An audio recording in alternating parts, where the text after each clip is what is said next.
देखिए latest episodes बिल्कुल ad free. Bharat Ratna doctor Bhimrao Ambedkar को कोटि कोटि नमन। ये कार्यक्रम डॉक्टर भीमराव अंबेडकर के जीवन पर आधारित है, जहां भारत की जनता के प्रति उनके योगदानों को पूरी सजगता से चित्रित और रेखांकित करने का प्रयास है। कार्यक्रम में दिखाई गई घटनाएं लब्ध प्रतिष्ठ पुस्तकों से ली गई हैं। इस कार्यक्रम के जरिए चैनल की ओर से एक विश्वसनीय, सजग और सकारात्मक प्रयास है कि डॉक्टर बाबा साहेब भीमराव अंबेडकर के जीवन की संघर्ष यात्रा एवं गौरव गाथा पूरे आदर के साथ घर घर पहुंचे और उनके योगदानों से सभी संपूर्णता में परिचित और आह्लादित हों। माँ अपने पति की बात अपने बेटे से नहीं कह पा रही, ये सोचकर तुम्हें बुरा तो लगता होगा ना। तुम्हारे भाइयों से भी तुम्हारा रिश्ता कुछ खास नहीं रहा। लक्ष्मी ने भी तो तुमसे झूठ बोला ही ना, और राम जी से भी तुम्हारी बात कुछ कम ही होती है। तुम एक असफल आदमी हो।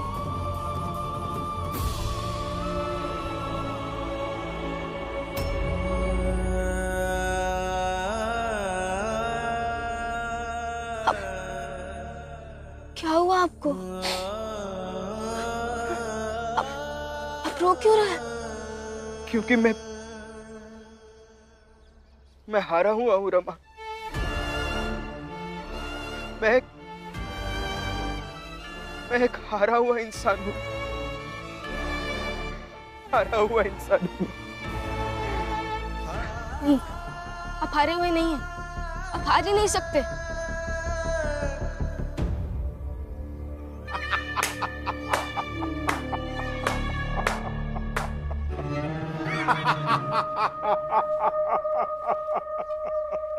सुंदर, अति सुंदर। तुमने बहुत अच्छा काम किया बेटा, शाबाश।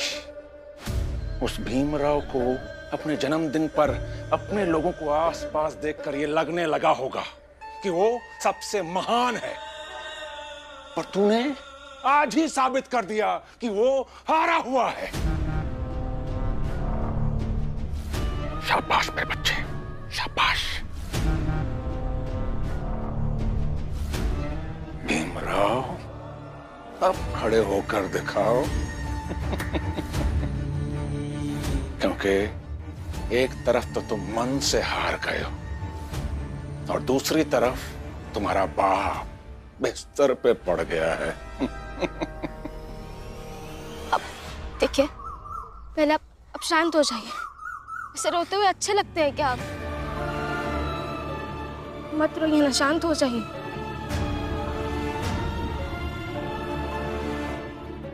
भीमराव, तुम एक असफल आदमी हो। तुम्हारे और जीजाबाई के बीच बहुत सारी समस्याएं हैं जिसे तुम सुलझा नहीं पा रहे, और अपनी छोटी जात और बड़ी जात के बीच की समस्या सुलझाने चले। जीजाबाई जी, मैं जीजाबाई जी के पास जाऊंगा और कहूंगा, हाथ जोड़ के कहूंगा कि आज तक आप सही थी और मैं गलत था। मुझे माफ कर दीजिए। क्या कह रहे हैं आप? आप गलत नहीं हैं, पर संभालिए अपने आप को। महिपाल जी के कहने पर आप इतने विचलित कैसे हो सकते हैं? आप जानते हैं ना, वो ये सब जानबूझकर कर रहे हैं। नहीं, कोई जानबूझकर नहीं कर रहा है। मैं गलत हूँ रमा। मैं गलत हूँ। जीजाबाई जी सही है, और सही कहा महिपाल जी ने। मैं इतना भी लायक इंसान नहीं हूं कि कोई मुझसे कहे कि मेरे बाबा को हुआ क्या है। मैं गलत हूं। मैं अभी के अभी घर जा रहा हूं और जीजाबाई जी से माफी मांगूंगा। मैं जा रहा हूं। नहीं नहीं नहीं नहीं, आप घर नहीं जाएंगे और आप ना ही आई को ये कहेंगे कि आप गलत हैं। आप गलत नहीं हैं। मैं गलत हूँ। मैं गलत हूँ और वो सही है। मैं गलत हूँ, मुझे रोकना मत। मैं अभी क्या अभी जा रहा हूँ और उनसे माफी मांग रहा हूँ। नहीं, रुकिए, सुनिए, रुकिए। आई, ये लीजिए दवा।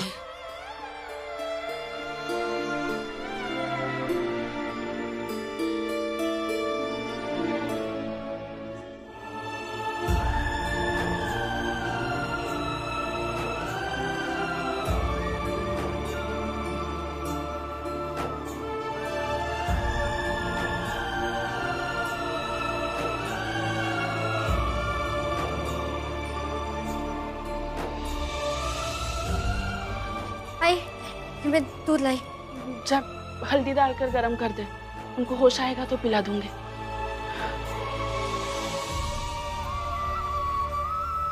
भाई, बाबा को क्या हुआ है? और डॉक्टर साहब ने क्या बताया?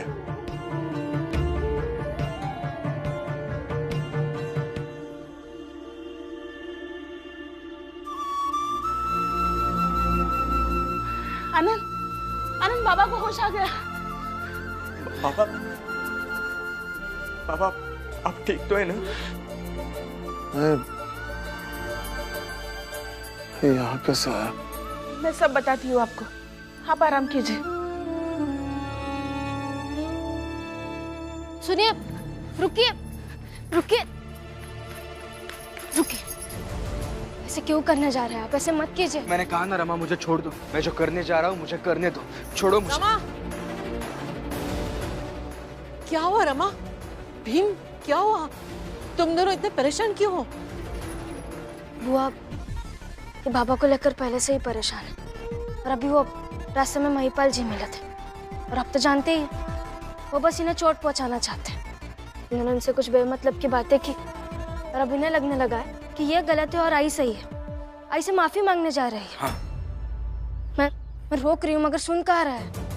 बुआ, आप ही समझाइए ना। किसी को समझाने की कोई जरूरत नहीं है बुआ। मैं जो करने जा रहा हूँ वो बिल्कुल सही है। छोड़ो मुझे। भीम, ये मेघनाथ और उनके बेटों की तो ना आदत हो चुकी है, उनसे हमारी खुशियां देखी नहीं जाती है। भीम को दर्द में देखकर उन्हें खुशी होती है। और बात रही जीजाबाई की, उसे तो सब जानते हैं ना कि वो कैसी है, और अगर उसने माफी मांग ली ना तो इस औरत की नौटंकी 7वें आसमान तक पहुंच जाएगी। रमा, हमें भीम को रोकना होगा। चल जल्दी। अभी आराम कीजिए आप। अब आपकी सेवा की जिम्मेदारी मेरी। जीवन भर आपको नाराजगी रही है ना मुझसे, अब उसके बदले मैं आपकी सेवा करूंगी। सो जाइए।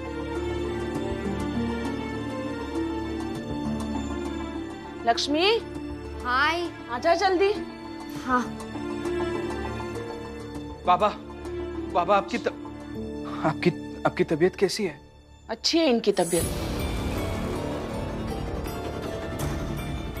तुम्हें चिंता करने की जरूरत नहीं है, मैं इनका ध्यान अच्छे से रख लूंगी। और मुझे आपसे भी कुछ कहना है। मुझसे? मुझसे क्या कहना है? यही कि मैं... नहीं भीम, भीम ना समझ मत बन। ना समझ नहीं बन रहा हूँ बुआ। जो सच है वो तो कहना ही पड़ेगा ना। क्या सच है? मेरा देखिए। आप सो जाइए। बाबा आप आराम कीजिए। सो जाइए। क्या सच है बताओ? यही कहना है कि मैं आपसे... अब चलिए। अरे रमा, चलिए। पूरी बात तो कहने दो। अब चलिए। मुझे कुछ कहना है उनसे। अरे बता के तो जाओ।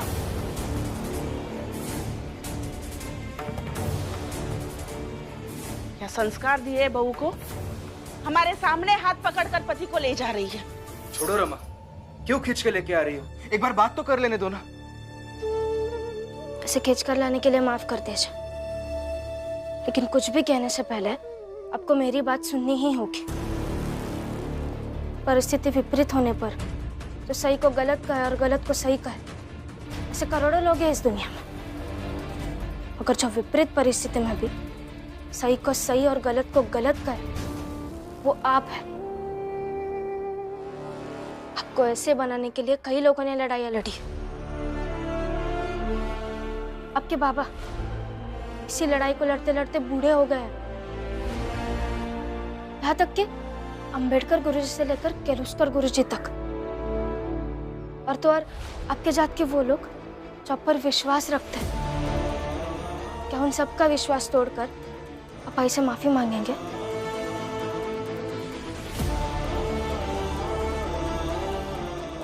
सोच लीजिए एक बार। अरे कह तो जा, क्या कहना है?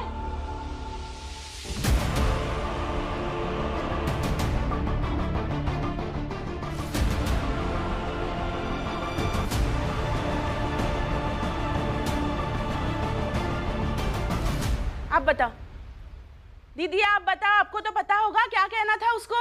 यही कह रहा होगा कि डॉक्टर ने तुझे अकेले में जो कहा वो सबको बताती क्यों नहीं है।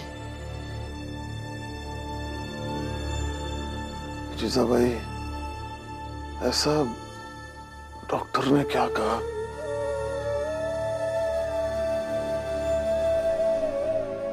कुछ नहीं, जो कहा वो पूरे मोहल्ले को नहीं बताना।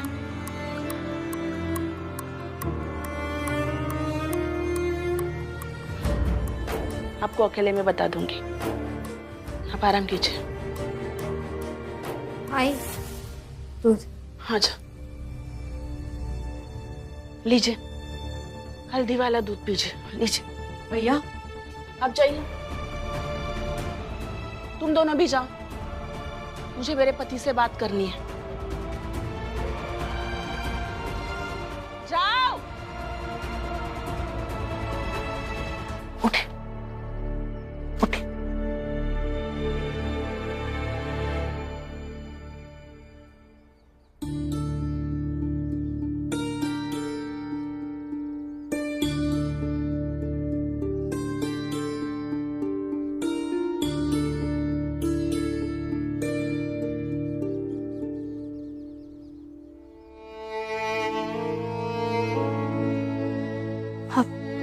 ठीक है अभी,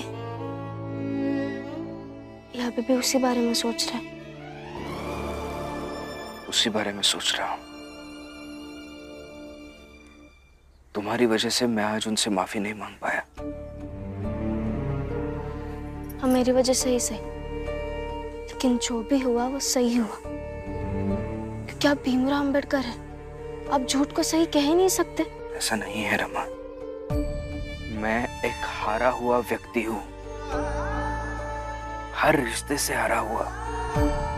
आप हारे हुए नहीं हैं, आप एक विजेता हैं, और विजेता अक्सर अकेले होता है। जो दूसरों को चमक देता है वो अकेला होता है।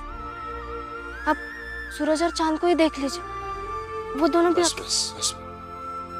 ऐसी बातें करके भुलवाओ मत मुझे, बच्चा नहीं हूं।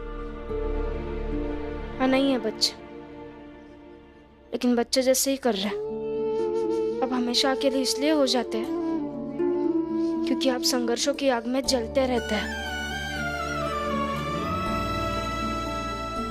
और जहाँ कोई चीज जल रही हो तो वहां के ताप से तो लोग दूर भागेंगे ही ना। अब महिपाल जी की बातों को इतना महत्व मत दीजिए।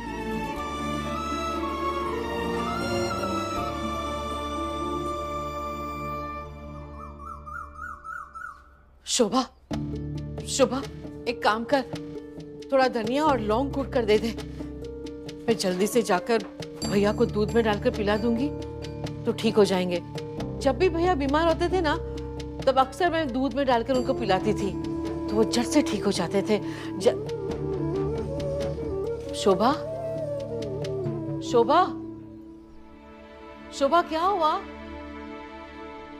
क्या हुआ शोभा? आई,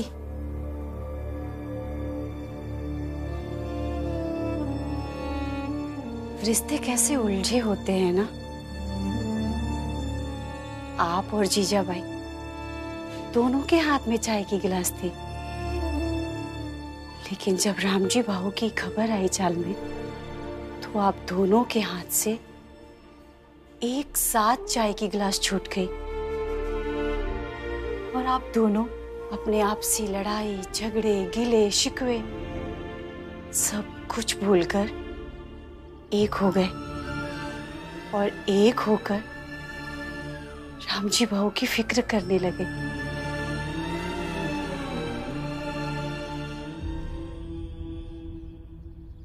शोभा,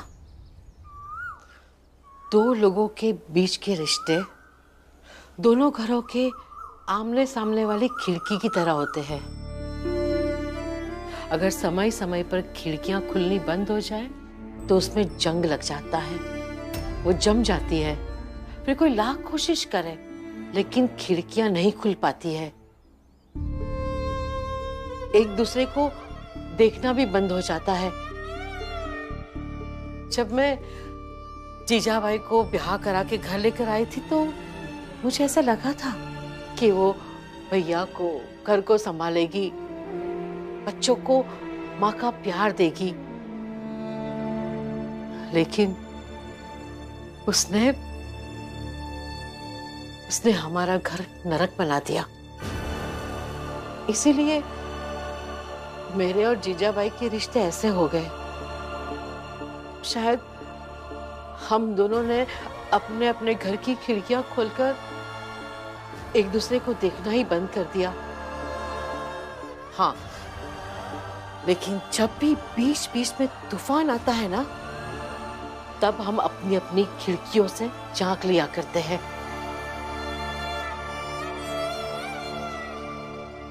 आई, मैं ना आपके हिस्से की भी सारी खिड़कियां खोल लिया करूंगी, लेकिन आपके और मेरे रिश्ते को कभी भी जमने नहीं दूंगी। शुभा, जब नीयत ऐसी हो ना कि दूसरे की हिस्से की खिड़की भी खुद ही खोल दे, तब ऐसे रिश्ते जम नहीं सकते हैं, उसपे कभी भी जंग नहीं लग सकता है। जा, धनिया और लौंग कूट दे, मैं भैया को देकर आती हूँ। जा।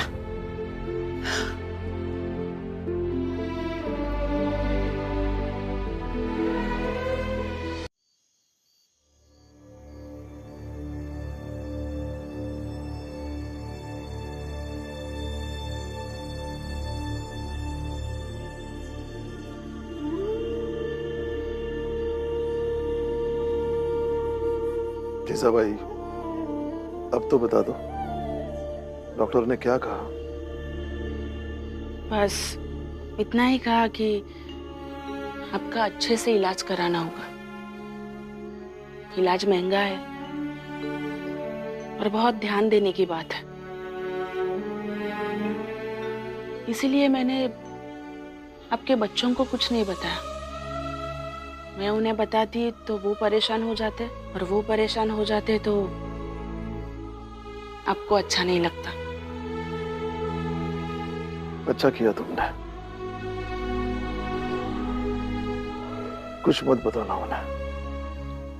लेकिन आप चिंता मत कीजिए, मैं आपको कुछ नहीं होने दूंगी। और फिर इस बार मुझे साबित करना है कि मैं सच में आपसे बहुत प्रेम करती हूँ, और आपका ख्याल रखने के लिए मैं अकेली ही काफी हूँ। कुछ भी कर सकती हूँ आपके लिए। जीजा भाई,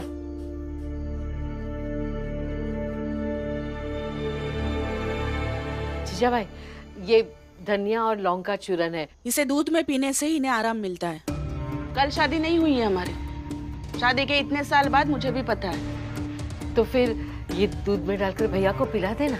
देखिए, मैं आपके प्रेम का बहुत सम्मान करती हूँ, और मैं नहीं चाहती कि ये कटोरी में अभी फेंक दूँ। इसलिए आप चाहिए, मैं खुद धनिया लौंग पीस कर इन्हें पिला दूंगी। जो मैं लेकर आई हूँ वो दे देगी तो क्या हो जाएगा? मेरा बुरा मत मानना, लेकिन चाहो तुम।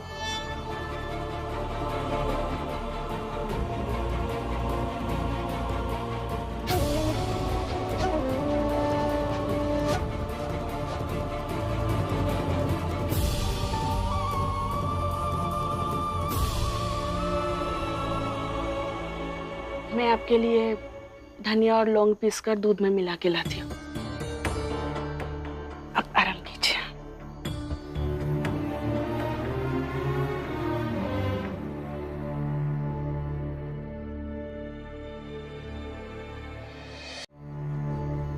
बुआ, भीम, डॉक्टर साहब ने बाबा के बारे में क्या कहा, पता चला? नहीं, मैंने भी नहीं बताया बाबा को क्या हुआ। एक काम करता है, मैं आई के पास जाती हूँ और आई को बातों में उलझा कर रखती हूँ। तब तक आप बाबा के पास जाइए और बाबा से पूछे कि डॉक्टर ने क्या कहा। हाँ, अगर जीजाबाई भैया के पास ना हो तो शायद भैया बता भी देंगे। जानना जरूरी है ना कि बाबा को क्या हुआ है।